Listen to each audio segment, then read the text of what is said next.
Chapter 18, Part 1, A Scientific Adventure. "Why don't you let me take the squirrel?" Tootie said to Flora's mother. "I'll just return him to the wild." "If you can call the backyard the wild," said William Spiver. Remember, William is Tootie's great-nephew who tells everybody he's temporarily blind. "Hush up, William," said Tootie. She reached out for Ulysses.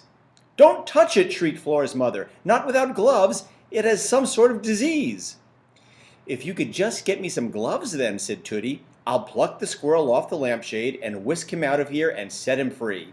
The kids can come along. It will be a scientific adventure." "It doesn't sound very scientific to me," said William Spiver. "Well," said Flora's mother, "I don't know. Flora Belle's father is coming to pick her up for their Saturday visit. He'll be here any minute now, and she's still in her pajamas." "Flora Belle?" said William Spiver. "What a lovely melodious name." Melodious means like a melody. "It will all take just a minute," said Tootie in a low, soothing voice. "The kids can get to know each other." "I'll get you some gloves," said Flora's mother. And so now, here they were, walking over to Tootie's, getting to know each other, or something.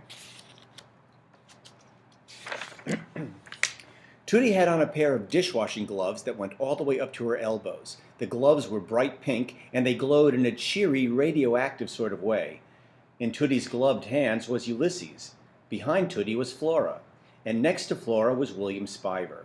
His left hand rested on her shoulder. "Do you mind, Flora Belle?" he said. "Would it trouble you terribly if I put my hand on your shoulder and allowed you to guide me back to Great Aunt Tootie's house? The world is a treacherous place when you can't see." Treacherous means very dangerous.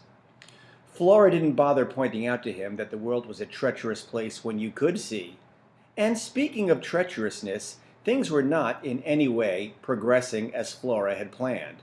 She had envisioned Ulysses fighting crime, criminals, villainy, darkness, treachery. She had imagined him flying, holy bagumba, through the world with her, Flora Buckman, at his side. Instead, here she was, leading a temporarily blind boy through her own backyard. It was anticlimactic, to say the least. Anticlimactic is when kind of the ending isn't exciting like it should be. It sort of lets you down. I will continue this chapter in the next session.